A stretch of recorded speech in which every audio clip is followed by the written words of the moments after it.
the spirits and spooks are all about. No, Rosie, wrong season, wrong holiday there. Good morning, everybody. It is finally Friday, December 20th, 2019, and welcome to all of you. Yes, I'm in my most glamorous attire here this morning, but I'm snugly warm. A couple days ago, I was going to talk about on my morning chooch, my morning hangout, I had a ghost story to relay. And yesterday I said that I'm not a big believer in ghosts or spooks and aliens and things like that. And I got a raft of comments. I got messages and things. You're nuts. This happened to me. This happened to me. You can't deny this, Rosie, when I tell you this story. I've read so many spook stories that have been messaged to me, and weird occurrences and coincidences over the last 12 hours. It's been nothing short of astounding. But here's the deal. Nobody really knows, right? Nobody can say for sure whether there's ghosts or spirits that walk the earth and things like that. But many years ago, I judge it to be about 1968 when I was a pretty young tyke. And the one thing that really stands out that year of 1968 was the family got a Polaroid camera, and that was like, whoa, this is a really big thing. You can have instant pictures. And with those cameras, you took the picture, you had to sit there and count 60 seconds and wait for it to develop. Usually they didn't turn out, usually they turned out to be, they looked like something that out of a fourth grade art class or something, drawing with finger paints. But sometimes they turned out good.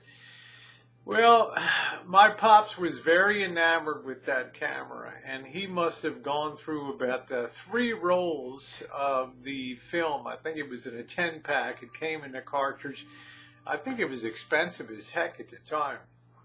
And he shot off like 3 packs of this, like 30 or 40 pictures with this camera. And by the time he had shot the 10th picture and called everybody over, look at this, this is amazing, This picture just comes out as soon as you shoot it. And after the 10th picture, everybody's like, yeah, great, Pops, that's really cool. They're going to play with their Christmas presents. And then the 11th picture, look, Pop, give it a rest. By the 15th picture, nobody wanted to see anything.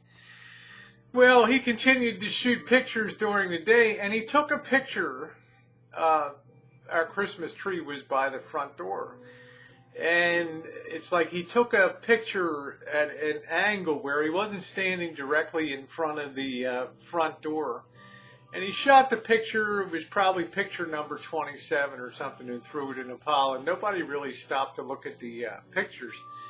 Till like 2 days after Christmas, when the cleanup is taking place in the house, and there on the table is a whole pile of pictures, and somebody in the family started going through them, and they called out to somebody else in the family, who is this at the front door? And we're like, well, we were all inside that day. It was a bitter cold day in Baltimore. Nobody was outside the house. Nobody left the house for the entire time. Nobody came to visit that day because of the extreme cold, and I believe it was also snowing. But that 27th picture showed a family standing at the front door of the house looking in the window. Now, the unusual feature, you can say, well, it was the neighbors coming or calling, something like that. But the unusual thing about that picture was the attire that the people were wearing. Particularly the man was wearing a derby, and a derby is a type of hat that was popular from about the 1880s till about the 1930s. And there was a woman standing next to him that had a fur collar on a coat with very strange buttons on it, and there was a little girl and a little boy, and the little girl was in a plaid sort of jacket that looked like something reminiscent out of about the 1900s. I know it's really getting weird. Well, by the time everybody sat down at dinner that night and the whole tribe was gathered, we started passing this picture around.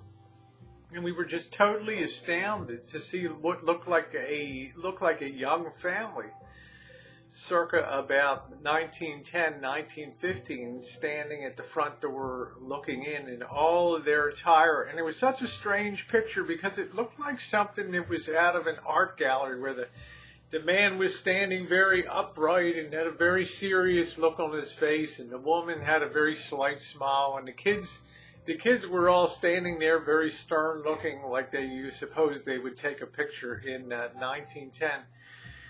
And we were just astounded, trying to figure out, could it be anybody in the neighborhood? Because like I said, I know that day, I remember that it was like a bitterly cold, it was a snowy Christmas, there was nobody visiting.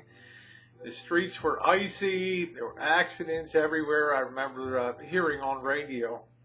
But we talk about that every time that we get together over the holidays. That subject comes up of the strange family that was in that picture. Now, the house was built in 1912, okay? And I'm not going to say that there was some big event that happened there or something like that, but it was awful strange to have a family standing looking in that window, man, woman, girl, and boy looking in that window as if they had just come out of some kind of painting. Certainly one of the most strange Christmas things that ever happened to me. Was it ghostly?